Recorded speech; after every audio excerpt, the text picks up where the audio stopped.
Ladies and gentlemen, welcome back to the Wrestle Plug YouTube channel. I am, of course, your host, the most unprofessional wrestler you're ever going to meet. I'm basically the antithesis of Kurt Hawkins. I am Aeron Nix. I own Wrestle Plug. I run it. I now own Wrestle Plug.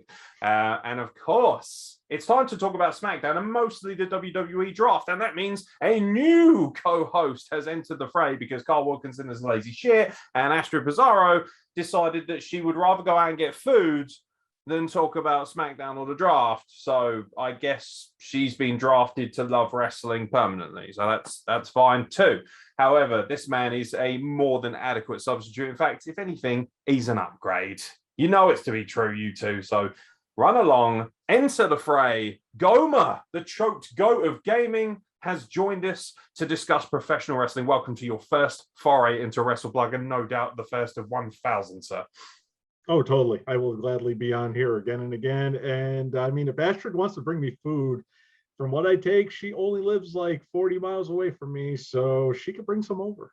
Yeah, call the Uber, Astrid, and get working. I know that you drive. So, and by the way, Gomer here, parent as well. So what's your fucking excuse? The other ones, you've got diabetes and you don't leave the basement. And Astrid, you just spend all day in someone else's house firsting over Latin wrestlers. No excuses. None. Now then, SmackDown. I know that you watched it, sir.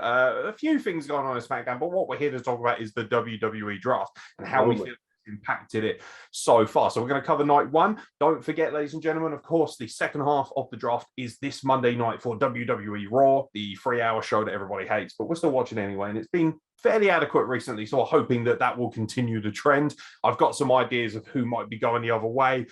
Come this Monday, we'll cover that in a second part, along with hopefully the usual Raw in 3 minutes, because everyone seems to like it when I slag off Raw for 3 minutes. So yeah, SmackDown last night. Now, let's just go straight to the draft. We obviously had Roman Reigns coming out after this first selection. So in round one, obviously, SmackDown drafted Roman Reigns, number one. Duh. Big E, duh, drafted WWE champion, of course, number one to Raw, which is actually technically where he wasn't beforehand. So he's technically been drafted over. Raw Women's Champion Charlotte Flair is a big move here. She's moved over to SmackDown. Bianca Belair is moving to Raw. So that's kind of what jumps out at you here. And most importantly, do you think what they've done so far with round one is good? I loved what they did for round one. Obviously, start with the biggest names, just get it done and out of the way. We know that they're going to be doing a split drafting portion, so some of the big names are going to be left for Monday. We knew that already. Get the biggest names just done and out of the way while you're here. Putting Bianca as number 4 was a good surprise too. It means that they're still pushing and elevating her. They're not just pushing her in the back because of her loss to Becky Lynch on the last pay-per-view or anything like that.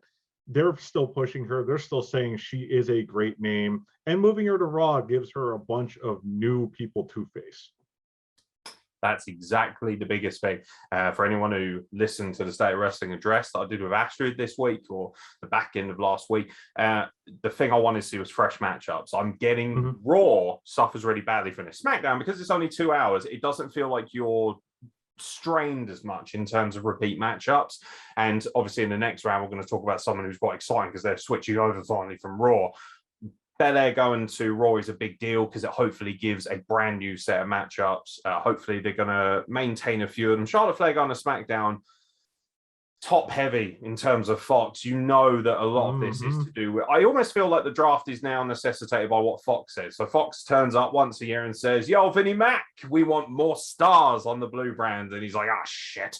And so he just throws out a draft and here we are. Charlotte Flair to SmackDown is good news because the first thing I said when we spoke about the draft on the podcast was Charlotte Flair is now going to be in danger of getting stale, not because she isn't one of the best wrestlers of the modern generation, but because even if you hate her or love her, you will get bored if she's wrestling the same people over and over. Alexa Bliss was the last kind of real opponent she had left that had legitimacy. She had a random match with Doudrop that nobody cares about. That's a terrible, terrible angle for a great wrestler, which is a real shame, but that's Raw in a nutshell. More sports entertainment than it ever will be wrestling. I think Bianca Belair and Charlotte Flair going the other way. Those are the big moves here. Big E, Roman Reigns, of course, champions have got to be solidified. Interesting to see whether they toss around the US and IC champions. They sometimes do that just to kind of freshen up the mid-card a little bit, and that's something else that needs changing up. Right after they announce these, of course, Roman Reigns comes down, does his usual shtick. Paul Heyman is in severe sock-off mode. It's incredible, but it's also quite, I don't know, it's a little bit alarming, actually, just how much he's sucking at the teat of Roman Reigns, the tribal chief. And then this, of course, facilitates another appearance from Brock Lesnar, which I was not expecting. There's been a lot of rumors. Take it with a pinch of salt, as always, with a dirt sheet, that Brock Lesnar's only going to appear a certain few amount of times. This felt like quite a big deal. It comes down, big face-off, first time they've collided, first time they've got physical with each other for a long time. And this feels, to me, very different. I've seen the haters. They're saying, we've seen this amount of times. They've main evented WrestleMania 4. Why should I care now? You should do, because Roman Reigns is at the ultimate peak of the evolution of his character. And on the flip side of things, Brock Lesnar feels fresh again because he hasn't been around for a while. He looks a little bit different. I love the fact that Pat McAfee always calls him the alpha male of our species. I think that's got to be on a t-shirt rapidly. It feels fresh. It feels exciting with the Usos there as well, getting the shit cannon, getting the Suplex City and whatnot. Feels like a big deal. Only downside is it's going to be at Crown Jewel. Right. I would say with that, I love that Paul Heyman is coming off as this, he doesn't know where to go with things. He knows what he had before with Brock. He knows what he has now with Roman Reigns. He doesn't know which side is really the best thing for him. He comes off knowing he has to kiss up to every single one, or else he's just going to eat it in the end. It comes off marvelous. The Usos being the sidekicks, they still come off as being strong. They're being beaten up by Brock Lesnar, the best, the alpha male. Please just show this and give this to everybody all the time. We would be happy. Yeah, it's an easy formula and it's a very successful one. And I think it's the predominant reason why SmackDown gets a better rating than any other wrestling show. Obviously, mental gymnastics, especially if you support one company over the other, particularly on the other brand, they're going to say, oh, yeah, but it's on Fox and Fox has access to more fans. I'm sorry, if wrestling fans want to watch it, they'll watch it. People watch SmackDown because it's a better show. And also, Friday night is a good time to watch things. And ultimately, Rampage not doing as well. And of course it's not going to. SmackDown, very clever, has the first 2 hours, unless Rampage wants it. If Rampage was really clever, I think they would put their hour right before SmackDown, an hour before. I think that would actually garner bigger ratings. People might watch it as a warm-up to SmackDown because they are tuned into watching 3 hours of Raw. So they might find it easier to watch it. But if they've already watched SmackDown, they're going to go, right, okay, well, I'm not going to watch the B show of AEW or even the C show if Dark decides to have a good night. This is the problem where they haven't set their stall out and made it very clear as to what's the best show after Dynamite. It's kind of like, well, take your pick and you've got so many options. It's like, that's great. But fans are kind of fickle. They need to be told what they like a lot of times, especially with AEW. And, you haven't really made a consistent lineup for all the other shows even. That's another podcast anyway. I was going to say one thing to your Friday night point. Yeah, I would actually say the Friday nights are one of the tougher nights to do anything as far as television. It's the end of the work week for most people. Most people want to go out and either see friends, go out to a movie, go out and do anything else, myself even included. Most Fridays I'm busy going out. Seeing SmackDown last night was only because my daughter was sick. I stayed home with her. I took care of things here and helped out with my wife, and it was good. I got to actually sit down and watch the draft because of that. Other than that, I would have been at the card tables playing with friends. Most Fridays are a thing that people kind of underestimate as far as what really happens with television. Yeah, they do. I think a lot of wrestling fans don't realize because they're not in that overall demographic. They don't know genuine responsibility, whether it be full-time work, mortgage, rent, all those kind of things. I don't mean that in a disrespectful manner, but, I see a lot of these people, and let's be honest, a bit like Carl Wilkinson living in mother's basements, it is what it is. They're not all diabetic, but, well, we hope not anyway, but never know with America. But it is one of those things where I think that, Friday night, like you say, is actually very difficult. Over here, for instance, Friday night is considered a bit of a death spot. Saturday night, can be a little bit different, but these are traditionally nights where people want to blow off steam, hit the bars, hit the clubs. They're not gonna, oh yeah, it's Friday, the weekend is here, so I'm gonna watch sweaty men in pants. If they are, it'll probably be at the gay club, with all due respect. Round 2 of the WWE Draft. Drew McIntyre heads to SmackDown. This is a good thing, in my opinion. Raw Tag Team Champions RK Bro stay put. Not surprising, really. They have kind of been the spine of what Raw has somehow been able to keep going. They are very much responsible for Raw still being somewhat entertaining. The New Day coming over to SmackDown, once again separated from Big E. I don't think that's a big deal. That got a bad reaction, I noticed. That probably got the biggest reaction, booing or cheering, from the fans in attendance, who, to be fair, I thought were pretty shit, actually. But it was in Baltimore. A very iffy fan base. Just didn't seem overly thrilled by anything. They were doing a lot of what chants at Sonny Deville. So, okay, whatever. So you've got the New Day going over to SmackDown, of course. Edge moving over to Raw, which is, for me, very, very, very exciting. He's my favorite wrestler at the moment. Out of that, you've got, Arcade Bro is a non-event. Because they're on Raw. We already know that. So you don't really have to say much about them. But Drew McIntyre coming to SmackDown creates a new dynamic within the main event. I feel like he's being put over here, first of all, to create fresh matchups, but also to create transitional opposition for Roman Reigns. Because he's murdered everybody, essentially. Him and the Top Rope, which murdered Finn Balor's career, apparently. Right.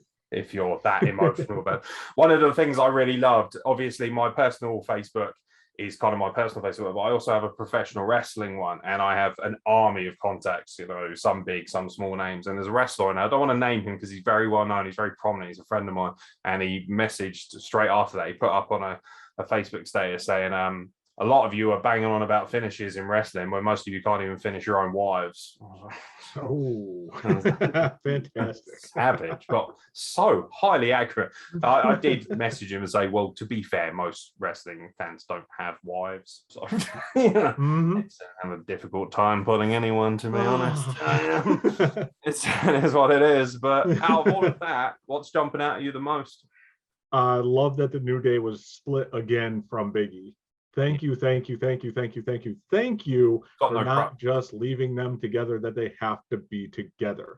I love seeing Big E grow as a talent. I got to watch him back in FCW at the shows, interact with him. He's a great guy. Love that he's getting his own time in this finally. I love the group. I don't mind that at all, but let them be their own unique things too. If it came to the other side where the New Day's on SmackDown and they decide to split and go after things uniquely, great. That's fantastic. The King of the Ring tournament's coming up. I'd love to see Xavier Woods be in that and get what he's talking about, being King of the Ring. Yeah, I really like what you've made really good points about the New Day. For instance, I asked people on social media earlier today, what do you think of the brand split? The first thing that came up was Tanvir, our good friend who was ribbing a little bit for loving Japanese wrestling. And he said that the only disappointment was the New Day splitting up. And I was like, well, first of all, we're kind of used to it because they've had that split and we've had that push a bit. But also, Big E, it's a catch-22 in the sense of, I don't want Big E to have the crutch of the New Day behind him to kind of lean on him, or him to lean on as a champion. And also, it could possibly go the other way where it might detract from his championship reign a little bit, because you are somewhat distracted by the other stuff going on, because the other two are wickedly charismatic in their own right, especially Xavier Woods. And Kofi Kingston's probably the nicest man in all of wrestling, so other than Daniel Bryan, obviously. So, I think it's good business. And right now, I think it will change. But I'm looking at the tag team division right now on SmackDown. Disgraceful. You got the Usos, the New Day, the Street Profits. I don't think that they'll move the Usos because of Roman Reigns and the potential there. But I do think the Street Profits might be going the other way. That's what I think is going to happen. And I personally think that's a good thing for Raw. I think Raw needs especially a bolster, particularly as we look later down the line. Edge is a really exciting one for me. I feel like Edge doesn't have as much time as a lot of the other guys. He's obviously on a very short schedule, probably even shorter now that Seth Rollins has invaded his home. That was a segment on SmackDown. That was a thing. What do we think about Seth Rollins turning up at Edge's house and just making himself comfortable. Even though Beth Phoenix and the kids, thank God, weren't there, because you just know if this was the Attitude Era, they would have had a segment where he was like, you know, faux assaulting Edge's wife, or God forbid tried to, I don't know, give one of his little kids a fucking curb stomp. I dread to think. How did that segment go for you?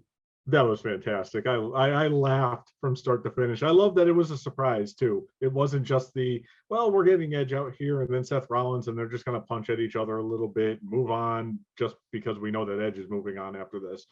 It was great to see that they went to this length. Let's go into your house. Let's actually do this there, and just be hilarious the whole time. Be over the top. Be the level that you know you can be as Seth Rollins, and just literally wing it. Just be that prick that's there, and everyone's gonna love this. Everyone's gonna know that you're gonna probably get your comeuppance in the end, but it's totally worth it at that point. Yeah, it wouldn't surprise me if Seth Rollins gets drafted to Raw on Monday. He's kind of like, he said, he's like, he's still there. I think it would be really funny.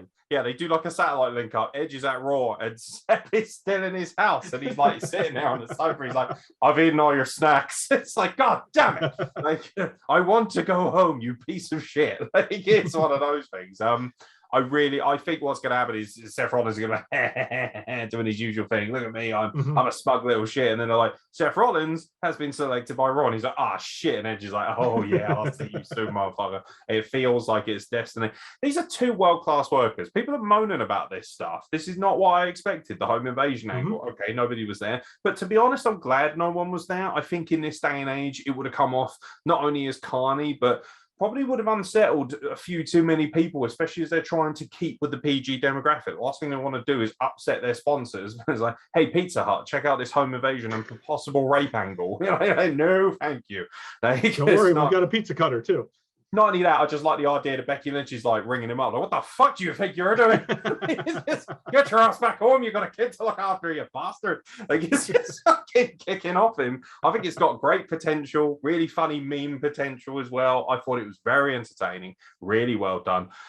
I just love SmackDown because it's so smooth, it flows. I watch it after the fact on the BT Sport app, who air it over here, and it's like an hour and 15. Without the adverts, and you think, holy shit, that's really easy to digest and really fun. And yeah, I just think it's a great show and it runs so well. I'm looking at this Edge versus Rollins potential, great stuff. Segment was fine. We also got Kevin Owens versus Happy Corbin with Madcap Ross, I think his name is, because he wears a bloody hat. Ha ha! That's got Vince McMahon written all over it. That's such good shit. Ready, get in here. I've got a bowler hat. You're going to be called Madcap. Get it? Because it's a cap. He's like, yeah, I get it, boss. No, you don't get it, but it's such good shit. It's fuck's sake. That's what I'd be like, okay, fair enough. Do you think Kevin Owens is just being systematically buried because his contract's up soon and he's made it very clear that he's probably going to go over to the other side of things?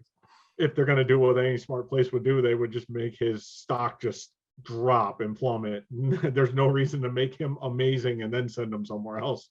It's good. Do you know what? It's not nice, but it is business. And I love Kevin Owens. I think Kevin Owens will be a great addition to AEW. He will make me want to watch AEW even more.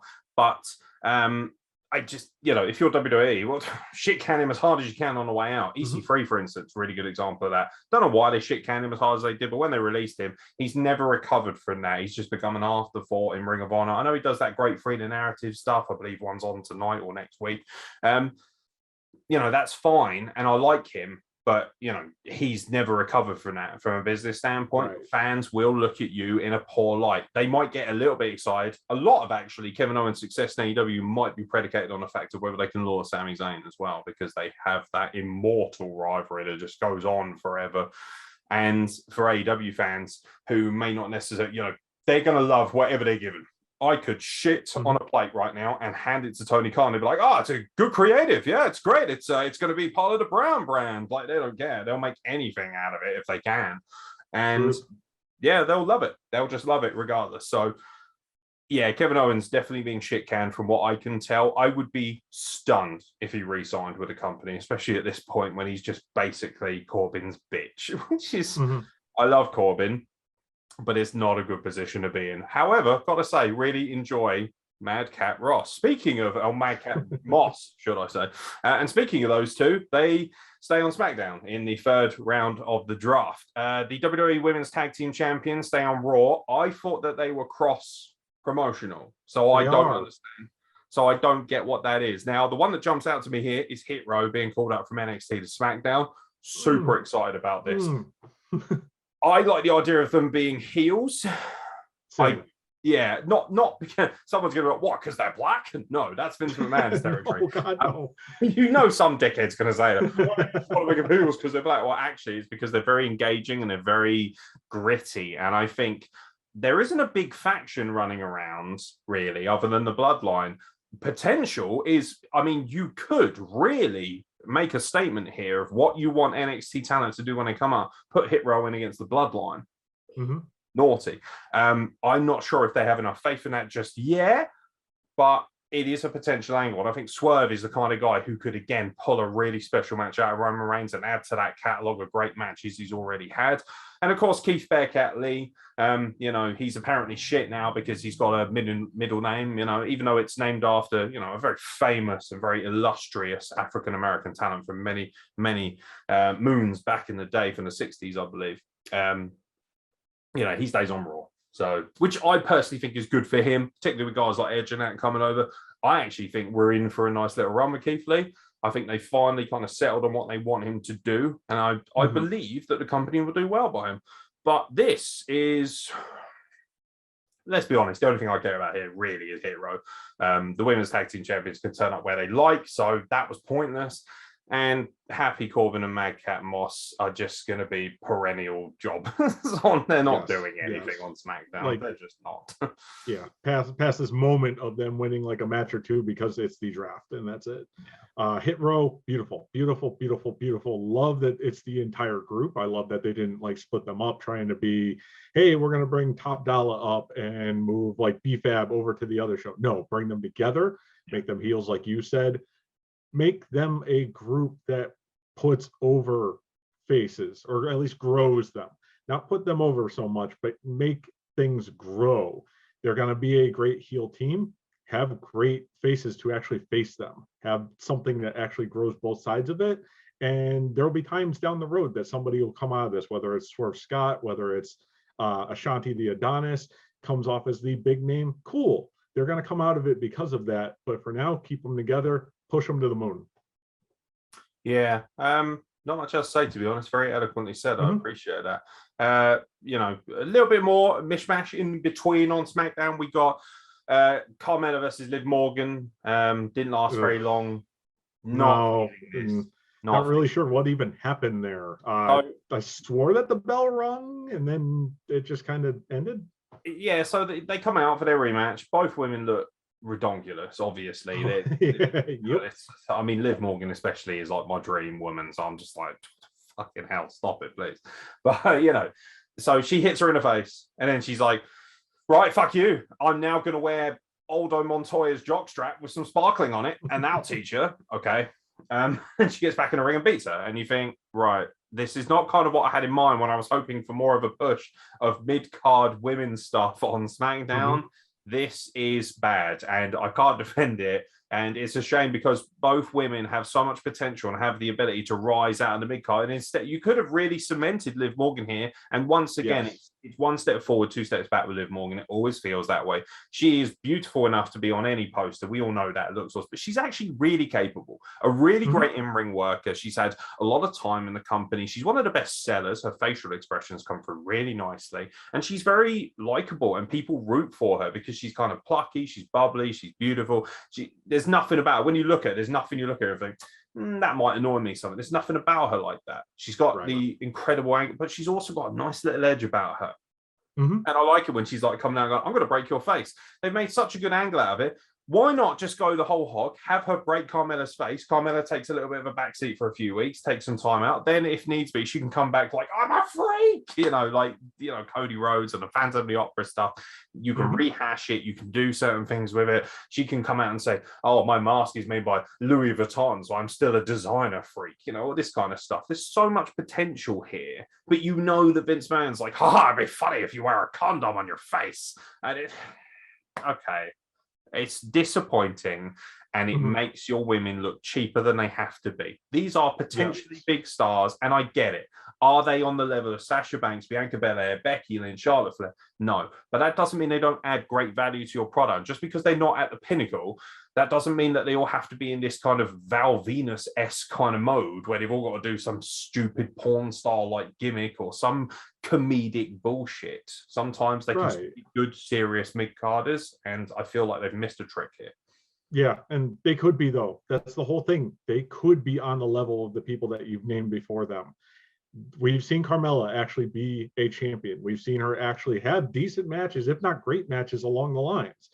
We could have Liv Morgan get to that point. We've had a lot of great things from them. It's just, are they willing to let them extend themselves and get further? Yeah, there's not much else to add. In the 4th round of the draft, we had Naomi to SmackDown, which apparently, again, mid-card women's. What the fuck is this gimmick? Is Sonny Deville's gimmick that she hates Naomi because she's black? Because that's how it comes. Kind of how it. Hope not. You hope not, but you never know. I wait. What I'm waiting for is the moment where she goes, I didn't want you on SmackDown because you're one of those people. And then all of a sudden, I'm like, oh, fuck that shit. Maybe Vince McMahon's like, oh, yes, you're a lesbian, so you can get away with being racist. So you hate black women. So what the fuck is this? The gimmick, I don't get it. I assume the gimmick is based around, I don't like you for whatever. But the thing is, they've not done anything to explain that. So when she announces Naomi, she's like, Naomi. And even Adam Pearce is like, bitch, chill out. I really like him. His facial expressions are really good. I actually think he's wildly underrated as an authority figure. Yes. He's likable. You can root for him. He's not over the top. He doesn't, like the old authority days when you had, when the authority were opening up every Raw and it was just AIDS every fucking week. Let's be real. He's not like that. He doesn't come across as overbearing of the product in front of him. He's just there to add a little bit extra cadence. And maybe for people who don't understand what's going on, he adds that little bit of glue in the middle for the narrative. So people are like, oh, right, they don't like each other, so he's put them in a match. Easy. Now fuck off, Pierce, and let the boys do their business. And he does that well. Sonya Deville, I actually really like her as just a GM, and she's been playing face. It's not like she's been obnoxious heel GM where she's like, haha, I'm going to stick it to all the people that Adam likes. So this doesn't make any sense, but Naomi moving to SmackDown hopefully means that she's going to be used, which is exciting, even if it means her getting in a ring of Sonya Deville, dragging Sonya Deville out of her authority role, because I feel like Sonya Deville has still a lot more to offer as a wrestler. True. Unfortunately, some bell cheese decided that he would try and clear the field and, stalk her and do whatever ungodly things he had planned, and that's probably necessitated this need to kind of keep her away from the wrestling aspect. I don't understand, because she's still on TV. Surely you just put her off TV entirely if that was the case. So maybe it's ongoing, and maybe once they deal with that, we'll get something else from it. Also in this draft, we had Rey and Dominic Mysterio to Raw, another tag team shifting over, although impending doom of father and son who don't know. So, it's just like, I'm not being grounded. Fuck you, Dad. That doesn't work because your dad's a midget. Jeff Hardy going to SmackDown. Okay. And Austin Theory getting the NXT call up. He's getting away from, I assume, because Candice LeRae and Johnny Gargano are about to give birth to another child. So that's going to clearly replace Austin Theory in the pecking order. And to be honest, that child will still have more likability on social media, judging from what I've seen of Austin Theory and the fallout of everything that happened a year or so ago. But I think that Austin Theory to Raw could potentially be really good, especially if he's stuck with somebody who's a good manager. Out of all of that, what's jumping out of you? Any thoughts in terms of those 4 draft picks? Sadly, not much thoughts on those. The Mysterios, obviously, they're going to get to the point of splitting eventually. That's whatever. And hopefully that'll get Dominic to a point where he's loved. I feel like he's still just kind of Yeah. you know, there in the mix and not really like getting over as everybody would hope he part would. of the process, isn't he? Yeah. Jeff Hardy switching over SmackDown. If they can take this time and be like, okay, you're switching over here, we're almost going to do a reset of you and push you a little more now. Cool. That would give us some different things. And again, like towards the Edge side of things, he's getting towards his later years, his end of the line type of thing. Get him in some really decent quality matchups for some decent quality like stipulations, and get something out of him before it's like his last, you know, while it's his last hurrah. Austin Theory could be fantastic with the right mouthpiece, just like you said. Yeah. Not much else I can really add. I just hope that Naomi gets used more. That's the one thing that's really jumping out at me. Like you say, Austin Theory, he's had a little stint on Raw, didn't he, during the pandemic era? And I thought he was pretty useful, to be honest. So hopefully they can maintain some sort of momentum with that. The only really other thing that jumped out on SmackDown, I suppose, other than, you know, big tag team schmoz. Okay, great. Probably a good buy for Street Profits from the Blue Brand. That's my big prediction. Whatever. Still don't give a shit about the Dirty Dogs. Not really caring about Otis and Gable, and it's probably a good thing. But before we talk about the excess picks that were made during Talking Smack, there were quite a few of them actually. The main event of SmackDown was Bianca Belair versus Sasha Banks in a WrestleMania rematch with Becky Lynch at ringside. What do you think? A lot of people thought it was a bit meh. It was kind of meh. It wasn't as smooth as a WrestleMania match. Some spots in there you could tell things weren't fully together. Not that it really brought down the match. It just didn't have the hype. You know, you're having just a random SmackDown match because Sasha came out and jumped her at the last pay-per-view. There wasn't a build to it. It was just there for the sake of being there. So it was kind of meh overall. And then the ending being what it was, you know, expected for TV. Yeah, I think it's good that they've been I think it's very commendable that they've continued to try and put the women in the spotlight. They seem to have closed a lot of the shows. Bianca Belair, like I said, a lot of people are shitting on Bianca Belair or shitting on her booking right now, but she still feels like a star. She's still in a main event premise. She's still having great title matches. She's still wrestling the best women's wrestlers in the world, because whether you like it or not, WWE's women's division is streets ahead of everybody else. I mean, Stardom is kind of there, and I know Tanvi is going, actually in Japan, and I'm just like, that's great, but nobody's watching that en masse like they are over here. So, and that's nothing against those women, and let's be fair, quite a few of those women find their way to NXT and whatnot. Io Shirai, Kairi Sane, women of that nature. It's commendable. Didn't really care. I did care at the start, and then the match was like not very good, and I was like, that's really disappointing, because these two of the best women's wrestlers in the world. I was just like, and then of course you got Becky Lynch at ringside, sounded like a leprechaun that's done too many lines, and I love Becky Lynch. She's clearly a star, so it's just my personal subjective preference. I'm not a big fan of hers. I liked her better when she was the plucky steampunk face. That's just me. Yeah. But that being said, she does add gravitas, whether I like it or not. I just find her unbearable. It's like nails on a chalkboard. That works a little bit more as a heel, at least, so I can kind of tolerate it. When she was a face and she's like, woo, you can bargain, and I'm just like, oh, Jesus Christ almighty, be quiet. Sounds like that leprechaun in The Simpsons is being held up. No, I can't get away from it, as you've seen in the 3-minute reviews. So that's what it is. So yeah, SmackDown, okay. But nobody gives a shit because they're watching it to see who gets drafted. It's a good ploy to bring people in. Now, Talking Smack is what we'll end it with. Quite a few draft picks. So we'll go with who Raw picked first. Raw picks Nia Jax to stay on Raw. And I'm sure that everybody is thrilled about that decision. John Morrison will stay on Raw. This is where it just becomes tedious. WWE 24/7 champion Reggie to stay on Raw. R-Truth to stay on Raw. Drake Maverick to stay on Raw. T-Bar to stay on Raw. Akira Tozawa, Whoopi, and also Doudrop to stay on Raw.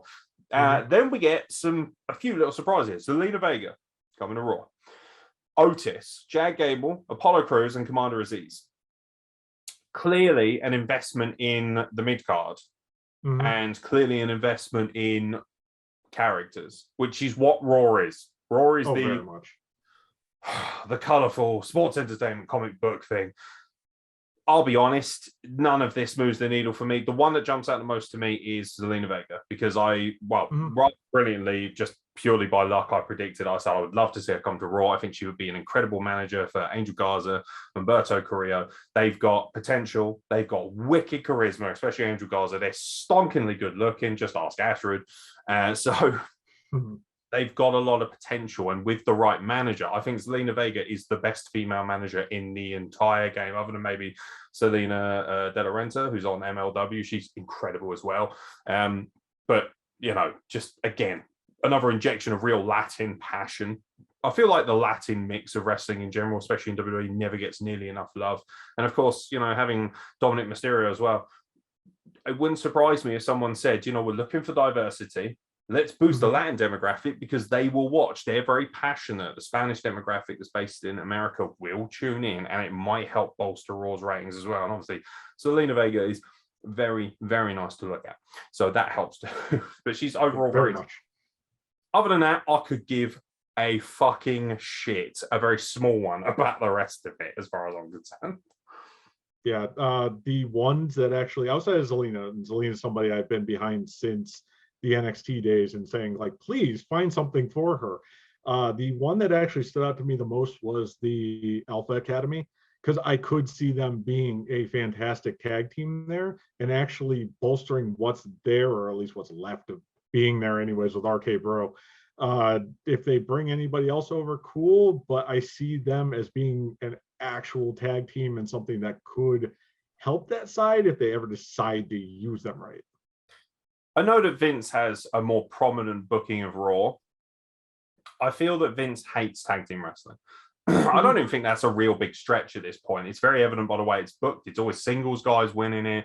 The tag team champions at the moment are singles guys, admittedly very entertaining. So they brought over the Mysterios, who will no doubt break up. They'll probably get a match at the tag team titles, and then they'll be like, fuck you, Dad. And that's the way that goes. But like you say, you've got Gable and Otis, Alpha Academy, somewhat of a tag team. At least you associate them with each other now. So that kind of makes it a bit easier to tolerate. That's where tag team wrestling is important. If you don't associate them with each other, like the Bar, for instance, when you first started, you were like, what the fuck? But they were so talented that and by the end of it, I was thinking they're actually the main tag team that's holding everything up on Raw, just like RK Bro is doing now. So sometimes it does work, even though I'm a stickler for the whole proper tag teams. This is potential, but like you say, I think they're going to have to address this on Raw with the second half of the draft, because this tag team looks awful right now. This tag team division, it needs some star power. Street Profits for me add that, so I think it would be a good idea to send them over. Especially, New Day versus Usos, you can just run that into the ground and people will love it, and they have no reason not to, because it's arguably the best tag team rivalry of the modern era. And if anyone says FTR versus Young Bucks, I will actually fly to a house and slap you with a wet salmon, because that could have potentially been, that might have been the greatest rivalry on Twitter, but when it actually came to being booked, unfortunately, someone was too busy wanking off a dog in England, apparently, allegedly. Now, on the blue side of things, this becomes slightly more interesting. Drew Gulak has been upgraded. Your face sake, as I like to call him.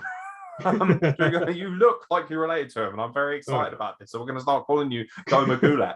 Gomer Gulak. I like this. Money. I'll buy a net. You've been on one show and you've already got a nickname. Like, it took Kyle like 2 years to be the Maple Leaf Magician. SmackDown picks Aaliyah from NXT, who, if anyone hasn't seen, is so fucking fit. That's all I have to say on that. Drew Gulak, obviously coming over from Raw to SmackDown. SmackDown also picked Mace, so there's no longer Mace and T-Bar, because that was going so well. Mansoor and Ali go to SmackDown, which I'm really excited about, because they now have the potential to work with the Usos and the New Day on a regular basis. And I think that will benefit them. Obviously, as you know, Middle Eastern, very excited about that. That's really the only representation people like myself have. So, if you're moaning about, there's not enough women on the show, there's not enough black people on the show, I guess we're not progressive enough to get excited about Middle Eastern wrestlers. And apparently I had Iron Sheik, so I should stop complaining. That's what I keep getting told. And Tony Storm was picked to stay on SmackDown, which doesn't mean anything until they actually start using her. She's another one where I sit there and I think, how is she not being used more? She's got the look. She's super sexy, super powerful. Congratulations on her engagement, by the way, to Juice Robinson. He must have so much juice right now. Crazy. Also amazing. Love Juice Robinson. I feel like he's a guy who could really benefit from the WWE system at some point. I know he was in NXT, but he's become so much more. Maybe bring him back. What do you think about SmackDown picks, including, of course, the rather unique pick of Aaliyah from NXT? The Tony Storm thing, obviously, with her being there before, it was kind of just like sitting until this. Crazy enough, on their Twitter, she's the picture that's shown on the SmackDown picks that were done afterwards. So you would think that they actually have something a little more in mind for her. Mansoor and Ali, great, fantastic. I see them as a tag team that's finally starting to merge together once they get there. And again, you put them against the best in the world. Like, imagine if the Street Profits stay there and all of a sudden they have the best tag team division ever on one show. Mace going there, that was weird. Him T-Bar splitting, sure. They really just wanted us to forget that Retribution ever happened. Which one's Dominic? Is that T-Bar? T-Bar, I think was, I think that was Dijakovic. That's Dijakovic. See, like, hopefully that will necessitate him just becoming Donovan Dijakovic. Because and then he can have stick that in your mid-card on Raw every week. Keith Lee and Dijakovic separated because they trying to murder each other. I haven't forgotten, motherfucker. Like, it's got money written all over it and it's easy. And I really love the idea. It's a dream. But if I was in charge of SmackDown right now, my booking would be, I would push heaven and earth to keep the Street Profits on my show, because I'd have the Street Profits, the New Day, and the Usos. I then have Mansoor and Ali, who have the potential as the smaller up-and-coming tag team.